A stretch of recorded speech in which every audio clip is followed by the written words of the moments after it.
Y lo que estamos solicitando finalmente es presupuesto para que la gente no muera. Y eso esperamos que esa demanda sea compartida también.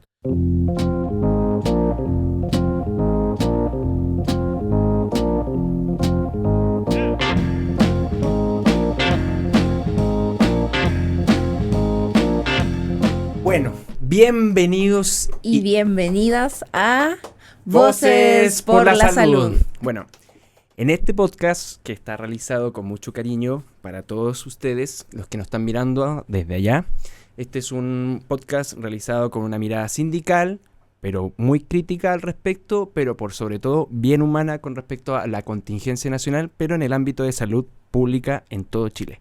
Y para eso vamos a hablar hoy en día qué está pasando con el rechazo al presupuesto 2026, sobre todo en el punto salud. Y para eso tenemos a nuestro invitado estelar, que es Miguel Bustamante, vicepresidente de la Federación Democrática de Profesionales de la Salud, FEDEPROS Metropolitana, en la cual nos va a comentar qué está pasando, cuáles son las trabas que está teniendo por qué se rechazó. Estoy leyendo por ahí que es bastante engañoso y restrictivo. ¿Es verdad que está el presupuesto tan mal hecho, tan mal estructurado? Hoy cuéntanos al tiro una cuña si puedes. Eso. ¿Una cuña? Una cuña. Ya, a ver. El estado actual de la formulación del presupuesto, como de la discusión, tiene atrapada a la población y a las y los trabajadores de la salud en una trampa, ¿cierto?, que consiste en una competencia entre el gobierno y la derecha por quién recorta más, que se vio expresado también en las elecciones presidenciales y en los programas. Primero que todo hay que señalar que, bueno, ¿qué es el presupuesto, ¿cierto? De la nación el presupuesto es más o menos la caja, el monto de plata que presenta el gobierno, que le presenta al Congreso para decir el próximo año el Estado va a funcionar con tal presupuesto, con tanto dinero que va a ir a financiar los distintos ministerios, los distintos programas sociales, ¿cierto?, para entregar derechos y servicios a la población. Dentro de esto, cada ministerio tiene su partida presupuestaria, y en el caso del Ministerio de Salud, cuando el presidente hace la cadena nacional, el 30 de septiembre, si mal no recuerdo, donde anuncia los aspectos generales del presupuesto, dice y destaca que el presupuesto de salud va a crecer en 900.000 millones de pesos. ¿Ya? Es una cifra que así en términos netos parece elevada, pero cuando uno la lleva al porcentaje, a porcentajes, baja más a tierra. Respecto del presupuesto del año 2025, que es el que tenemos actualmente vigente, el presupuesto proyectado para el 2026 implica un crecimiento del 5,6% aproximadamente, lo cual está dentro del promedio de aumento de cada año. Pero igual es poco. Claro, ¿por qué? Porque uno tiene a eso que restarle la inflación.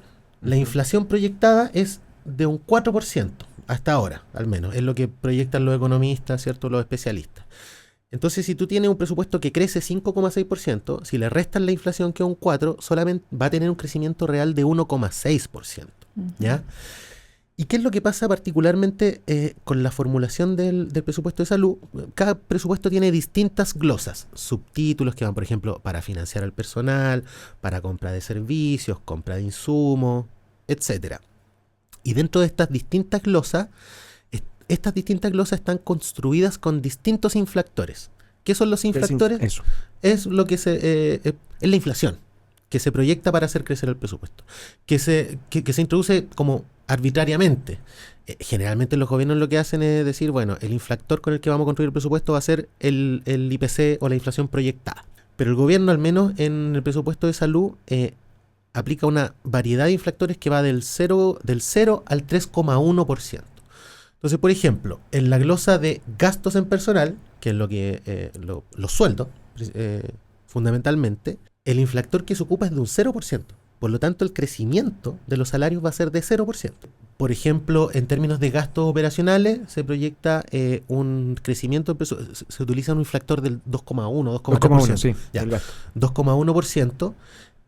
Por lo tanto, ahí sí hay un crecimiento que es real, pero que posiblemente quede por debajo de la inflación, si es que la inflación, por ejemplo, fuera al 4% a fin de año. O sea, en resumidas, está subestimando la inflación. Está subestimando, sí, está subestimando la inflación, pero aparte hay glosas que se castigan más que otras. Personal no tiene crecimiento, gastos operacionales sí los tiene.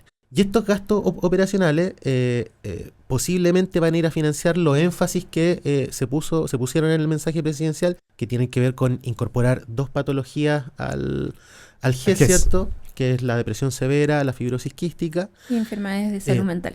Claro, enfermedades de salud mental, el fortalecimiento en general de el abordaje de la salud mental, también con financiar tratamientos o medicamentos de alto costo para algunas enfermedades. Por ejemplo, se puede contemplar de eso la introducción de la inmunoterapia en el caso del cáncer de mama, que es triple negativo, y sobre todo también abordar el tema de las listas de espera, donde el gobierno planea financiar con este crecimiento del 2,1 115.000 cirugías adicionales para el próximo año y aproximadamente 85.000 consultas de especialistas, que son las que abultan las listas de espera en OGES. Ya, pero ahí sale alguna pregunta clave.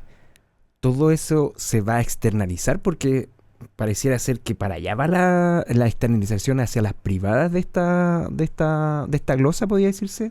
Sí, a ver, es difícil concluirlo de manera clara desde el análisis de la formulación presupuestaria, porque es como que el presupuesto, el documento de presupuesto son como puros laberintos y puros recovecos.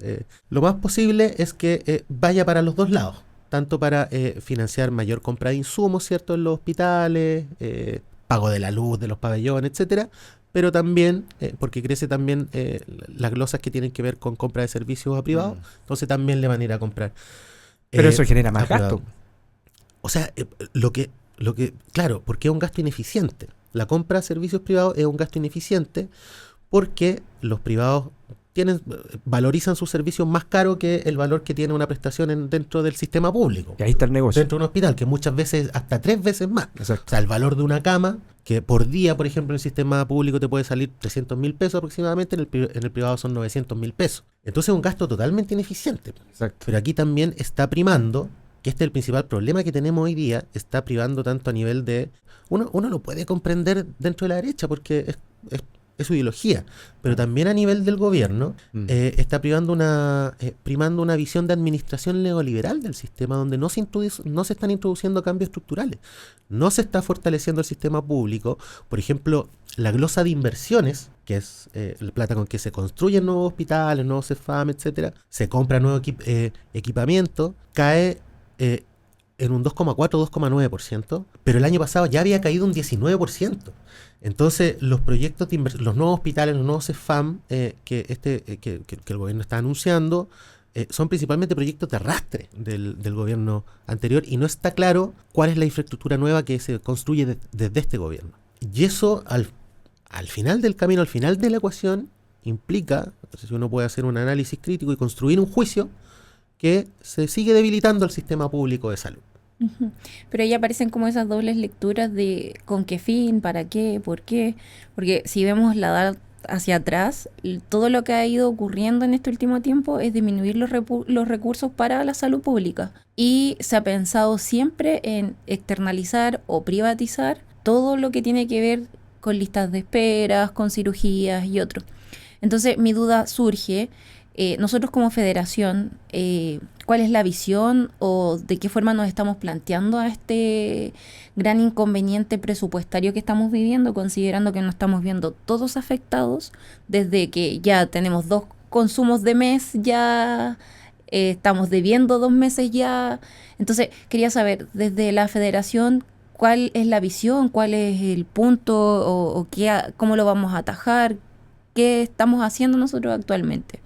Yo creo que antes de responder eso hay que decir lo siguiente, que tú lo esbozabas ya. Hoy día existe una deuda hospitalaria que se viene arrastrando hace años. O sea, nosotros supimos, por ejemplo, el año pasado, que a mitad de año el Hospital Carlos Van Buren de Valparaíso, el Hospital Félix Bulnes de la región metropolitana, se habían quedado sin presupuesto, tuvieron que suspender pabellones. Entonces el ministerio tuvo que entregar remesas adicionales, pero esas remesas no son remesas adicionales en realidad. Es plata como que se adelanta del año que viene. Uh-huh. Entonces los hospitales parten el año con presupuesto en contra, con números negativos. Entonces cada año va aumentando más la deuda. Y este año ya más o menos va calculada la deuda aproximadamente en 400.000 millones de pesos. Hay varios hospitales que, de nuevo, se le abrió el presupuesto 2026 que aún no ha sido aprobado, ¿cierto? Y están gastando plata que no es de este año. Y eso implica finalmente, ¿cómo impacta? Impacta en que, una cosita previa, también este presupuesto viene a formalizar cuestiones que se habían dado como instrucciones desde el Ministerio de Hacienda para este año, que son, por ejemplo, limitación de las horas extras, limitación de la contratación de reemplazo, ¿cierto?, ante licencias médicas o feriados legales, que son las vacaciones.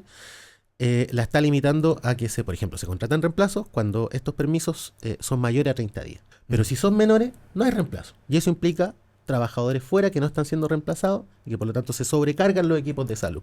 Cuando se sobrecargan los equipos de salud, crece el ausentismo porque los equipos se agobian, ¿cierto? Aparecen las enfermedades de salud mental. Entonces es como un círculo vicioso. Por otro lado, viene a formalizar también esta regla del 3x1 que le han puesto, que lo que dice fundamentalmente es que recién se va a contratar una persona nueva por cada 3 que jubilen. O sea, cuando jubila una persona, no se contrata una persona nueva, por lo tanto, no hay reposición de ese trabajador o de esa trabajadora.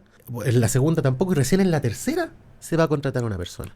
Entonces son equipos que están siendo diezmados. Aparte también, este proyecto de presupuesto considera el aumento de la dotación de salud en 4.300 cargos aproximadamente, pero que son de puesta en marcha de hospitales nuevos, porque los hospitales empiezan a operar, ¿cierto? Se espera que en 2026 empiecen a operar nuevos hospitales que ya están construidos y se les tiene que poner dotación.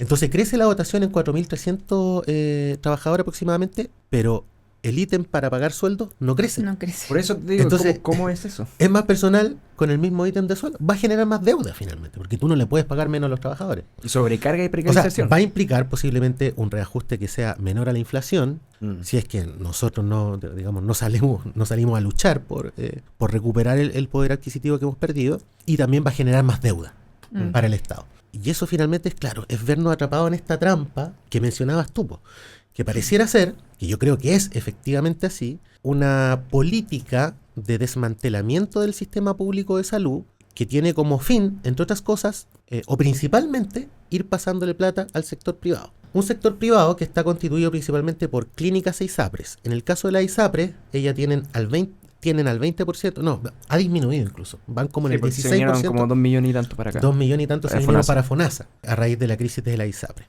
Pero concentran al 16% de la población que es más rica, puede comprar los planes que ofrecen la ISAPRES. Y que se enferma poco. Y se enferma poco por ser más rica.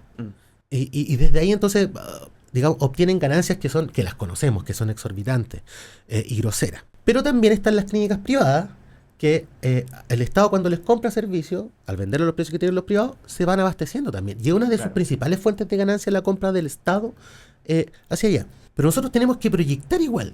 ¿Qué es lo que pasa cuando, por ejemplo, las expectativas de vida van más o menos como en 82 años en el caso de Chile, pero en el 2050 se proyecta que pueda llegar a 100 años o más? Entonces vamos a tener mucha población que va a ser adulta mayor, que va a estar con una carga de enfermedad bien grande, principalmente enfermedades crónicas, y que implica necesariamente un aumento del gasto que va creciendo en los años. No hay ningún Estado que pueda abordar ese nivel de gasto. Entonces va a llegar un momento en que el Estado no les va a seguir comprando servicios a los privados por la ineficiencia que implica ese traspaso de plata. ¿Y los privados qué van a hacer? ¿Qué pasa cuando se les arruina un negocio? Se van. Y ahí va a quedar posiblemente una catástrofe, porque toda esa población va a tener que emigrar a un sistema público, probablemente ahí si hablemos de un seguro universal, qué sé yo, o un seguro único de salud, pero se va a encontrar con un sistema público que está prácticamente desmantelado, que no va a poder absorber esa carga de personas enfermas que requieren tratamiento.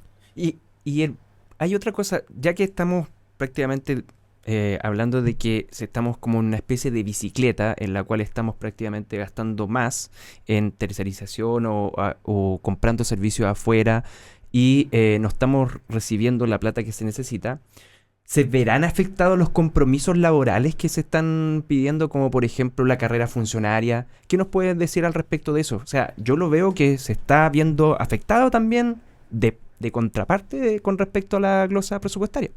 Totalmente. Y aquí yo creo que hemos estado expuestos a un chantaje, estamos siendo rehenes de esta competencia porque nace más recorte, lo cual es inaceptable. ¿Por qué? El estatuto administrativo estipula que tiene que haber un 80% de trabajadores que son titulares, que tienen estabilidad en el empleo, que tienen un sistema de desarrollo de carrera en el cual, en la medida que van acumulando antigüedad y van cumpliendo mérito también, ¿cierto? Capacitación, buen desempeño, etcétera, pueden ir subiendo de grados, por lo tanto se les va aumentando el sueldo.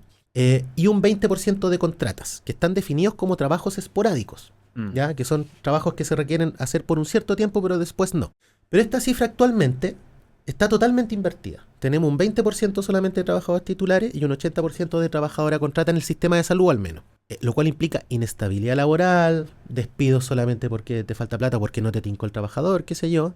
¿Qué hizo este lunes, si mal no recuerdo? El ministro Grau emplazó a la derecha, dado que la derecha rechazó la partida de salud, rechazó la partida de educación, porque están pidiendo aparte recortes adicionales por $1.500 millones más. O sea, reducir más el presupuesto. El gobierno presentó un presupuesto que viene con recorte y la derecha quiere recortar los $1.500 más. Millones de dólares más. Una locura. Y digamos, para confrontar ese rechazo, el ministro Grau dijo, si la derecha rechaza este presupuesto, todos los trabajadores a contratas van a tener que ser despedidos porque no van a tener financiamiento para su sueldo, y eso impacta sobre todo a la salud, que es el sector que tiene más trabajadores a contrata. Y es inaceptable que plantee esto, porque nosotros, desde el inicio de este gobierno, dado un compromiso programático que hizo este gobierno, que era fortalecer la carrera funcionaria e iniciar un proceso de encasillamiento, o sea, de hacer crecer la titularidad. Nosotros presentamos esa demanda, intentamos empalmarla con que era un compromiso programático del gobierno, pero el gobierno se desentendió de aquello. Y no fue capaz de revertir esta situación de precariedad del 80% de los funcionarios públicos de salud que están en contrata. Y hoy día nos utiliza como la excusa con la cual quieren revertir el rechazo de la derecha. Eso me parece inaceptable y antiético. Yo tengo una teoría ahí, que hay un estudio que lo hizo un grupo de enfermería con obstetricia de la Universidad de Los Lagos, o en conjunto con la Universidad de Los Lagos, que habla de cuál es la proporción de usuarios que tiene que tener por enfermera.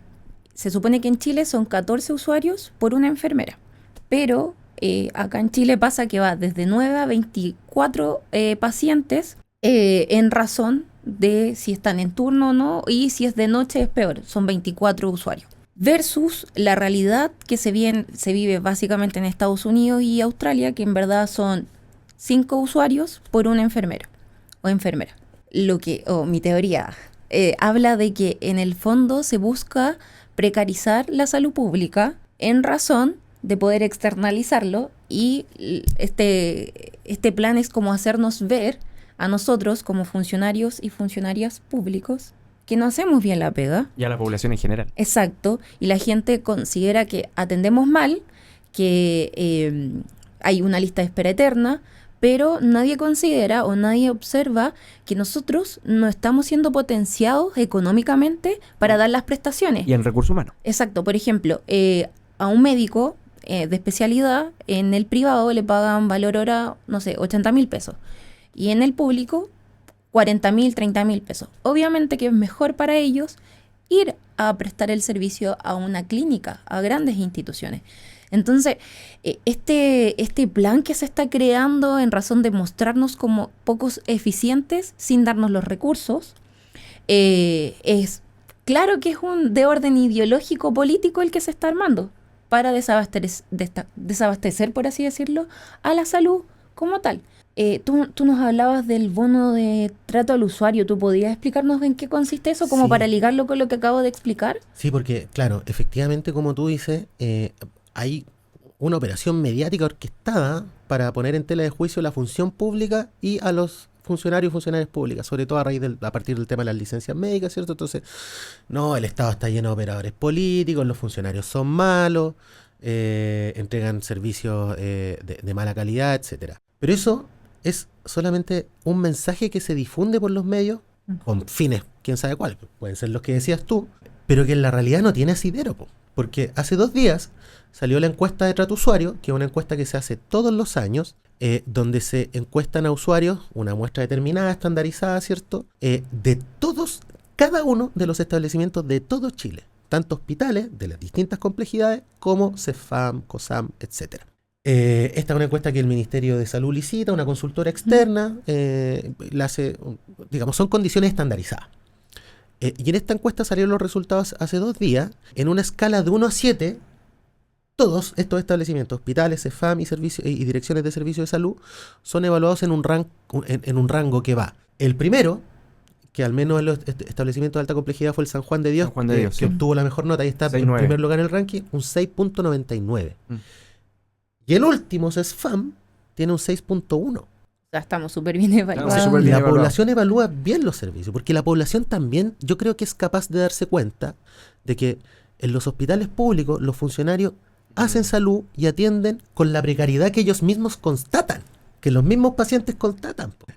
Un caso yo creo que paradigmático es el hospital San Borja, donde yo trabajo, que el año pasado obtuvo el primer lugar en este ranking, pero un hospital que está atendiendo es un hospital modular, porque se quemó el 2021, Claro. todavía no se reconstruye y atienden container donde hay mucho hacinamiento, donde en los inviernos se pasa frío, porque están puestos en los estacionamientos, ¿cierto? Y la gente deambula, los pacientes deambulan y son atendidos en esas condiciones que son ultra precarias, Qué horrible. pero aún así valora la atención que se entrega.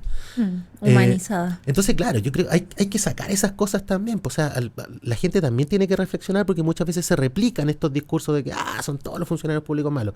El Estado hay que disminuirlo porque sobra. No, po. No. La manera No, en que la ciudadanía ejerce sus derechos, en que el Estado le provee sus servicios, es a través de los trabajadores. Trabajadores y trabajadoras. Los trabajadores y los trabajadores públicos somos los pies, las manos, la boca, el pecho, la espalda, la cadera del Estado. La presencia del Estado se constata a través del trabajo público. Y si bien es posible, ¿cierto?, apreciar que hay problemas de atención agotados, ¿cierto?, que se denuncian, etcétera, en su gran mayoría la ciudadanía valora la atención que le entregan los O sea, trabajadores públicos. Igual. O sea, con poco y nada, nosotros hacemos bastante. montón. O sea, Teniendo como- aparte de los mejores indicadores del planeta, o sea, exacto. de salud. Sí. O sea, De salud. lo que piensa En la ciudadanía Latinoamérica y en somos los Latinoamérica mejores, de es hecho. mucho más complejo de lo que uno piensa. O sea, yo creo que la ciudadanía en sí sabe de lo que nosotros podemos hacer con esa precarización y efectivamente nos valora por eso en ese sentido. O sea, yo creo que pensar así a simple nomás de que las personas no se dan cuenta de eso, lo vimos efectivamente en el trato al usuario con sus notas. Y en ese caso, en ese aspecto, entonces, ¿qué se está en juego? ¿Cuál es la importancia del presupuesto? ¿Qué es lo que se está jugando hoy en día? O sea, Porque se está viendo que esto Sí. está súper engañoso esto. sí, lo que se juega es la vida de las personas. O sea, al año mueren en promedio 40.000 personas esperando atención. Y es imposible entregarle la atención a esas personas que están en listas de espera sin presupuesto. O con este nivel de recortes que se está proponiendo hoy día y que la derecha presiona por más. Y al contrario, o sea, vemos que, o sea, todos saben, los políticos, bueno, toda la gente, pero sobre todo los políticos, saben que se tiene que invertir más para poder solucionar este problema. Claro. Hasta el punto que, por ejemplo, José Antonio Kast, candidato que va a segunda vuelta, ¿cierto?, propone en su programa que para solucionar el drama nacional de las listas de espera, casi textual, digo, va a ir a comprarle servicio a privado gastando 770 millones de dólares para empezar a solucionar este Yo me problema. pregunto, ¿qué van a hacer con todo esto que se está recortando? ¿Se van a comprar muebles? Vamos. ¿Van a cambiar Porque no sé si vieron que aumentaron el presupuesto para los diputados para el Presupuesto del capital Congreso, inmobiliario, ¿sí? Efectivamente. Y en ese caso, ¿qué se necesita para que sea aprobado? ¿Cuáles son los puntos que hay que hacer para que el presupuesto sea aprobado y sea algo que nos facilite un poco o nos favorezca a nosotros como a los usuarios, a los trabajadores, de tener las condiciones adecuadas y que también tengan la calidad adecuada de atención al usuario que nosotros comúnmente nos visita? Mm. Entonces, ¿cuáles son las medidas que se pueden hacer para que se apruebe? Lo primero es que aumente el presupuesto, Mm. que introduzcan indicaciones para que se aumente el presupuesto de salud. No puede quedar como está formulado y menos con más recortes. A nivel técnico, lo que estamos proponiendo nosotros es que, Inyección directa. o sea, primero que se utilice el mismo infractor para todos los subtítulos. ¿Ya? No que queden unos con 0 y otros con 3,1, qué sé yo. No, que queden todos con un infractor que sea lo más aproximado al IPC que vamos a tener este año, porque si no, si quedan menores, los insumos van a ser más caros y no va a haber presupuesto para comprarlos, se van a empezar a suspender pabellones, qué sé yo. Ya. Entonces, eso es lo primero, estandarizar los infractores y subirlos.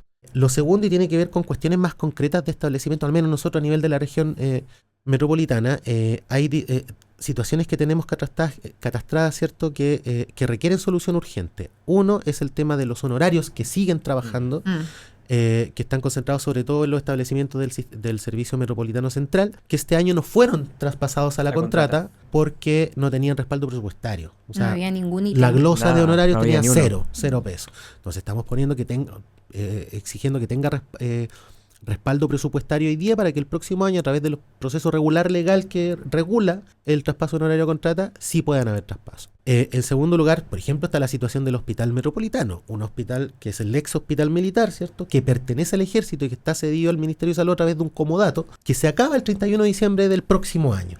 Y luego de eso no sabemos qué va a pasar. Es un hospital que hoy día desarrolla atenciones súper estratégicas para todo Chile, llegan pacientes de todo Chile, pero que aparte, porque tiene este fin de vida, digamos, limitado, no puede proyectarse, no puede planificar estratégicamente porque nos vamos a acabar el 2026. Estamos exigiendo que haya un traspaso definitivo desde el Ejército a la red de salud para que pueda habilitar un servicio de urgencia, por ejemplo, porque no tiene servicio de urgencia, para que pueda habilitar sus pabellones. Tiene pabellones, sí, pero no se están utilizando porque no están habilitados. ¿Por qué? Porque el Ministerio no quiere invertir en la habilitación de sus pabellones porque dice nos vamos a ir el 2026. Y tampoco, eso es inaceptable. Tampoco hay especialistas para cubrirlo. Cuando hay 2 millones de personas esperando cirugía, que tú tengas un hospital que tiene pabellones que no están habilitados. Realmente es ridículo. Otra cosa, la situación de los... para condensar también con esto, porque hay muchas cosas más, pero la situación de los trabajadores y trabajadoras del Hospital Padre Hurtado, que era un hospital experimental, que no funcionó el modelo experimental, que fue algo que instauraron para precarizar la salud pública, en síntesis. No funcionó, por lo tanto lo traspasaron al Servicio de Salud Metropolitano Suroriente, pero en el traspaso los trabajadores sufrieron una pérdida remuneracional. No se les equiparó el salario que recibían. Entonces hay una mochila ahí que tiene que ser solucionada. Pero aparte, durante los 2 primeros meses aproximadamente del traspaso, se intentó solucionar esa brecha a través de una asignación especial que implementó el hospital, pero que fue cuestionada por Contraloría, por ser irregular, y se le está pidiendo la devolución de esas platas a los trabajadores y trabajadoras. Es inaceptable. Es inaceptable que los funcionarios paguen el costo de errores o deficiencias administrativas que podrían haber sido previstas y planificadas, tanto por Contraloría como por el Servicio de Salud, y no lo hicieron. Es que en el fondo el presupuesto de 2026 lo que hace es debilitar básicamente la salud pública. Entonces, como para ir cerrando, Miguel, y agradecerte tu tiempo, ¿cuál es la invitación de nosotros como federación para potenciarnos y para mostrar y visibilizar la importancia de tener un presupuesto que no se debilite ni debilite el sistema que tenemos? Como federación, si nos podrías dar ahí cuál es el mensaje. Mira, antes del mensaje, nosotros esta semana tuvimos movilizaciones, 2 días, el lunes y el martes. El lunes fue de movilización principalmente territorial a nivel de los establecimientos. Nosotros como federación tenemos base en 27 hospitales y direcciones de servicio de salud de la región. Entonces hicimos asambleas locales, acciones de información a los usuarios y usuarias. Y el martes se fue al Congreso. Y visibilización del tema, claro. Y el martes fuimos a protestar al Congreso, exigiendo, ¿cierto?, el aumento de este presupuesto, y hoy día estamos en acciones como de lobby político, conversando con las bancadas de los distintos sectores, presentando también estas necesidades. Lo que necesitamos también es la reflexión de la población sobre esto. Que la población no se compre los discursos de que, para empezar, de que... Tendríamos que hacer un puerta a puerta ahí. Sí, bueno... pero, o sea, más informada. Sí, pero, o sea, la población también tiene que salir a exigir sus derechos. También. Entonces, digamos, ojalá que estos formatos sirvan también para desarrollar la conciencia y el conocimiento que se requiere. Y lo que estamos solicitando finalmente es presupuesto para que la gente no muera. Y eso esperamos que esa demanda sea compartida también por la población, por los pacientes. O sea, va a haber movilización informada, unión sindical y a la vez también una presión al gobierno. Lobby parlamentario, claramente. Sí, igual esta discusión se tiene que agotar la próxima semana, ahí se va a acabar. Estamos evaluando ahí también con qué acciones de movilización podemos llegar antes de que se tomen estas decisiones. Agradecer tu tiempo a todos y todas que estuvieron con nosotros el día de hoy. Muy agradecidos también. Sí, y recordarles que este es nuestro tercer podcast, así que se viene el siguiente. Así que un abrazo a todos y todas, nos vemos. Y ya sabemos que los trabajadores unidos, la salud avanza. Y jamás serán vencidos. Vamos por más. Vamos por más. Chao, nos vemos.